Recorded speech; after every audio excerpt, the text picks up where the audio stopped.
Hey, welcome to Embracing Expansion. I am Finesse, and if you're new to the channel, thank you so much for stopping by. I hope that you find something that inspires you, that encourages you, that, makes you want to stick around, because I'm just here to help us grow through each other, through our expansion. Okay? I don't know if you can sense my energy is a bit different today, because I'm not very well. I have a cold, but I wanted to be here nonetheless, okay? Nothing stops this. It goes on, it goes on, it goes on, it goes on. And we learn through our expansion. And my expansion right now is this flu. I'm learning through this flu. And I'm still wanting to be here to share parts of me with you, okay? Today I wanted to talk about shadow work. That is a term that I heard a lot of, about. And I think that shadow work, by definition, let me just, my notebook's always here. It's basically working with your unconscious mind to uncover repressed parts of you. Okay, now repressed parts of you may not be anything bad. It may just be parts of you that maybe you just didn't pay attention to, or you didn't see a need to pay attention to. Maybe goals you may have had and you just decided, hey, I don't want to do that, or this is not important right now. It could be an experience you had. Doesn't have to be a bad experience, but for a lot of us it is. They are usually bad experiences. Okay, I have been, and I am still doing a lot of shadow work, and I find that there are many ways that we can, tailor our shadow work to suit our personal needs. Someone might tell you, I do my shadow work, and my shadow work entails hypnotism. Hypnotism is not something that's readily available to all of us, or something that we're all comfortable with, right? So shadow working for me, it's been constant and consistent. Even when I was not aware that it was shadow work, I was doing it. I've always been I love writing. I've always been very excited about writing.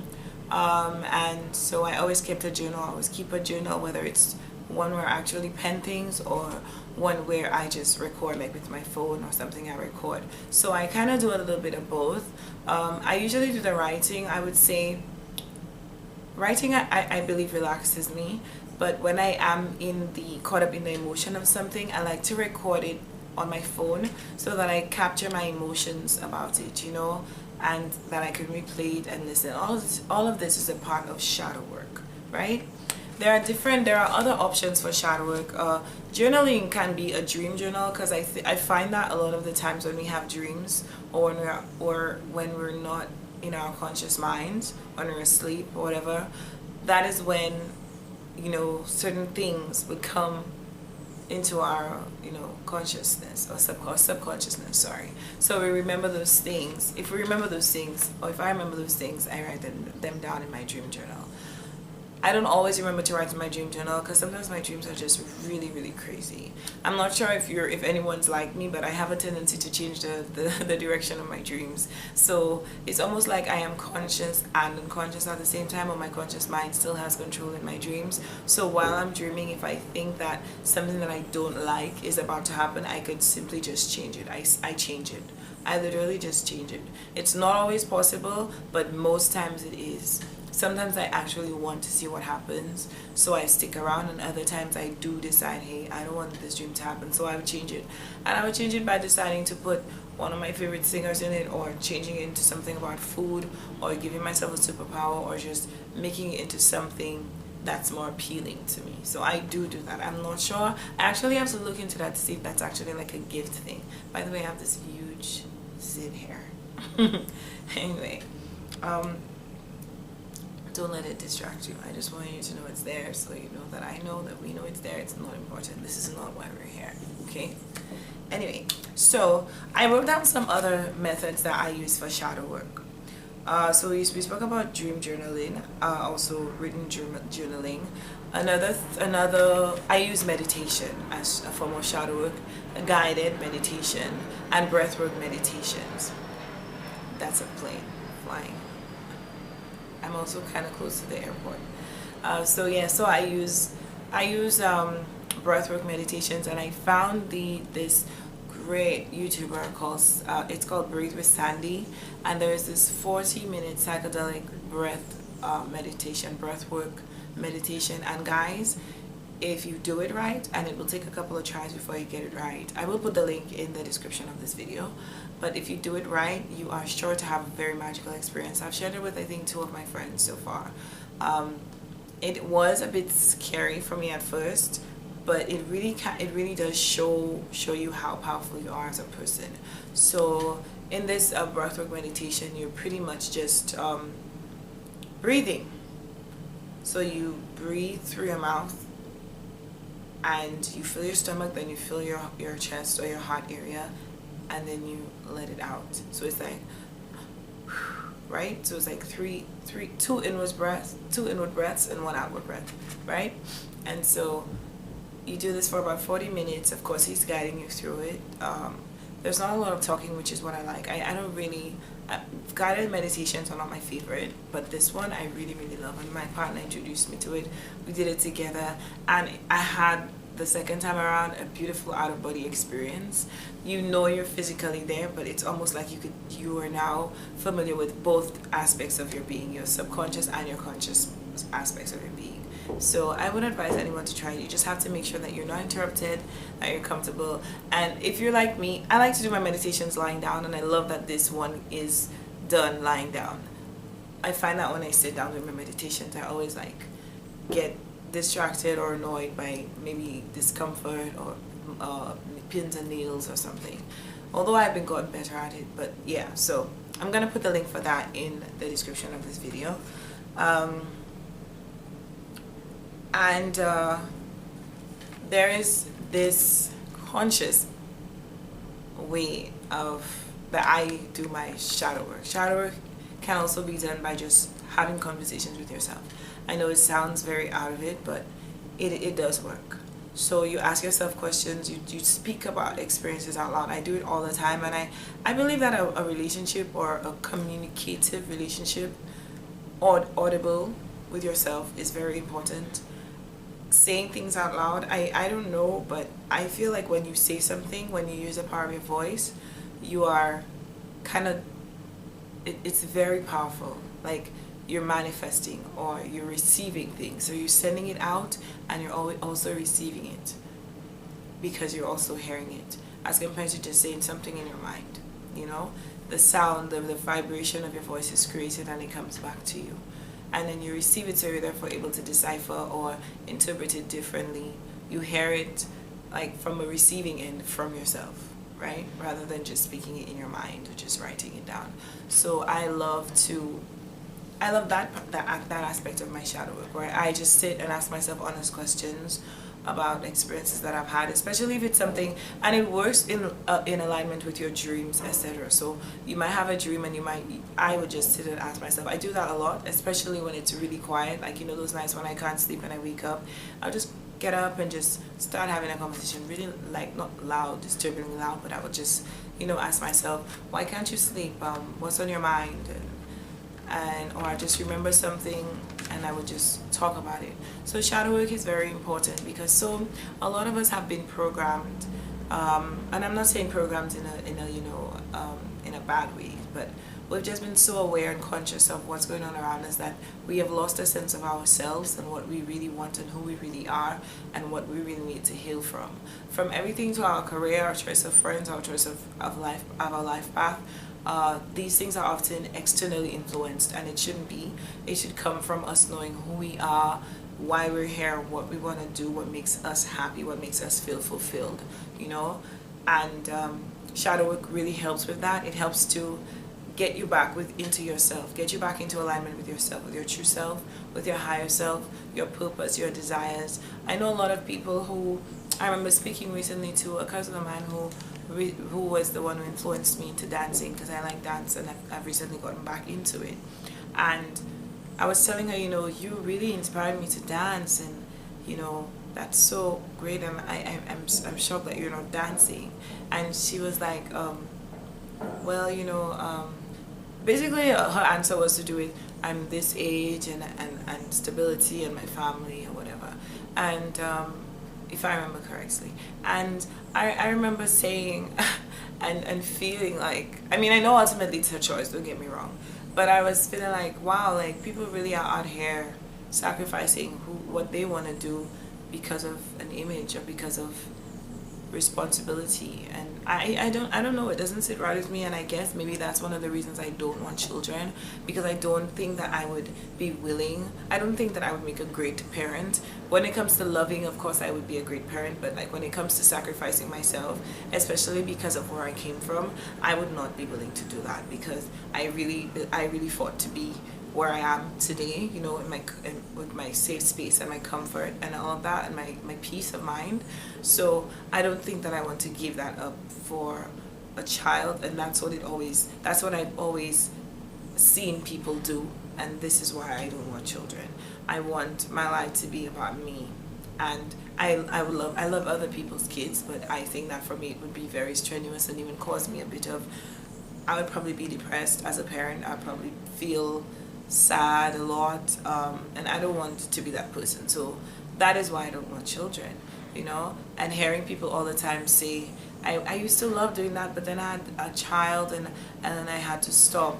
I don't think that you should stop because you had a child. I think that child would love to see their parent doing what they love, you know, be inspired by their parent, you know, remaining true to themselves. You know, that's how you're a great example to your child, you know. Some of us, I mean, if you're happy doing that, then fine, but I don't think that anyone should sacrifice who they are because of a role for someone else. That's because you're teaching that person to do the same thing, and it becomes a cycle of, I have to do what's right for them and not what's right for me. So yeah, so shadow work helps us to find ourselves again, find our purpose, find our calling, you know, love ourselves again. Because shadow work, I believe, helps you also to get to know yourself in a loving way, accepting the things, or coming face to face with the things about yourself that maybe you don't understand, or you never took the time to know. Sometimes we do things and we're not sure why we're doing them. Well, shadow work, I believe, helps us to find reason and motivation and acceptance, you know, and realignment with who we are. So I encourage you to try one of these practices. Meditation is something that not a lot of us, I'm gonna do probably my next Embracing Expansion video about meditation. Meditation is something that we think is to not think, but that in itself is impossible. Meditation is simply to choose the thoughts that you give your energy to, or just simply observe the thoughts that you give your energy to. Okay? So I just want to encourage you. You may not be, you know, I don't like to say we're not spiritual, because everybody is spiritual. We're not here just physically. But I would like to encourage you to do shadow work, whether you just start with writing down certain things about yourself that you remember as early as you can remember from your childhood, things that you liked to do, things that, not just things that you liked to do, but things that have experiences that you've had, any experience. It could be why you're afraid of something. I used to be terrified of the ocean. That's one of the things I did shadow work on. And I remember I was wondering why, and it was because my biological mother told me a story when I was younger of her going on a boat ride with friends from school, and she said that she didn't go on the boat ride that day, but one of the girls fell off the boat and died. And she really instilled in me that, you know, the water was really dangerous and it wasn't a nice place to be, and people drown and she can't swim. And so I remember going to the beach with her just once.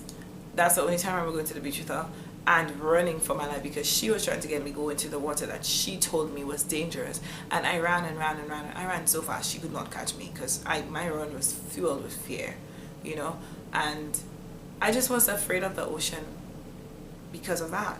And now in my adult years, and being, you know, having friends who love the ocean, who kite surf, and, you know, who just spend so much time in nature, and me I become more open to the ocean, so much so that I try to go every week. I still can't swim yet, but I love being in the ocean and just feeling the healing of the water and just the grounding of the sand between my toes and all of that, you know. So this is a way I got out of that, because I had to figure out where that fear came from, and that's shadow work. I had to ask myself, why are you afraid of the ocean? Did anything happen to you in the ocean? Nothing happened to me in the ocean. I never almost drowned or anything. I just was told that it was a seed planted in my mind by my parent. So that is pretty much what shadow work is. Shadow work is finding logic in certain things, your fears, your desires, your dislikes, and when you ask yourself those questions, you're like, is that necessary? And no, it's not. So then you are now able to take steps, whether they're baby steps, whether it's a leap, and just decide for you if that's something that you want to do or you don't want to do. If it was someone else, they still might go in the water and I don't like how the water feels, I don't want to be in the water. Then that's you deciding that you don't want to. Later in life, you may still try again, but as long as it's a consistent thing. Shadow work is not something you just do once and you're like, okay, I've done my shadow work, I'm done with it. It is a consistent thing. It's consistently checking in with yourself. It's consistently making sure that you're being true to yourself. You're in service of yourself.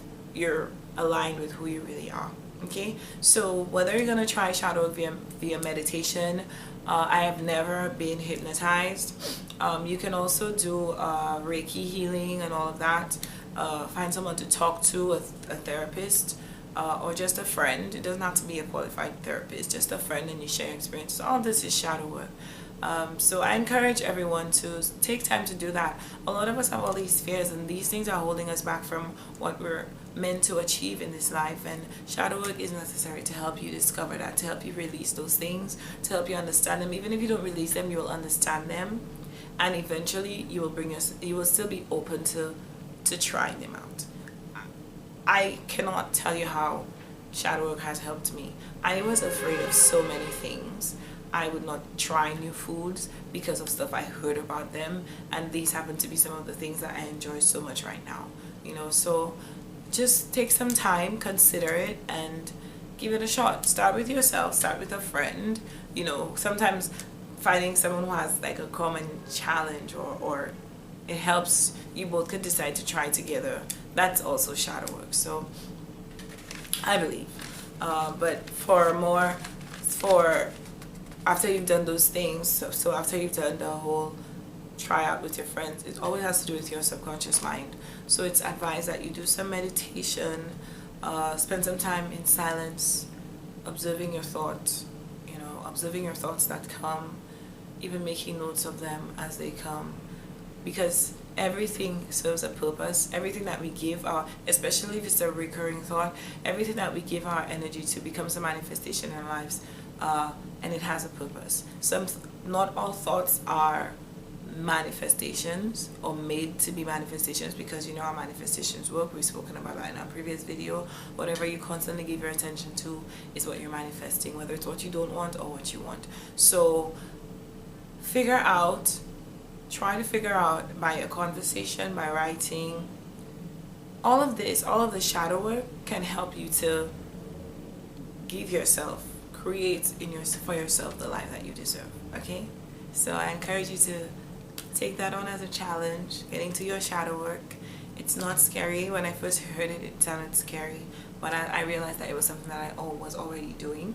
So just to actively and consciously decide to do it is going to make it even more helpful and successful in your life. Okay, this has been Embracing Expansion, and we've been talking about shadow work.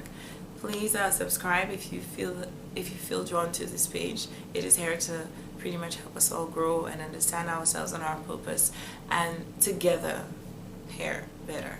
All right, thank you so much for watching. Enjoy the rest of your Sunday and have a beautiful week. A beautiful week awaits you.